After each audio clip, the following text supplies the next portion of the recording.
These are tips and tricks for setting up the Moon Unit from Let's Go Aero. The Moon Unit is Let's Go Aero's freestanding shelter that attaches to many different types of vehicles and gives extra space anywhere. First tip into setting up the Moon Unit is to have the center saddle pole hooked in the correct direction. Snap the hook onto the metal frame pole with the hook facing out away from the center of the Moon Unit. Next is making sure the connection between the rings and the S-hooks have more tension. This ensures each corner of the temp fabric will wrap around the bottom of the metal frame poles and not become loose in each corner. This is done by untying the ring and then retightening it to create a tighter fit between the S-hook and the ring and pulls the cover tight around the frame.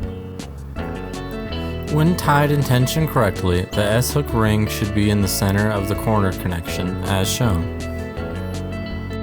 Cut off the extra length of string if desired.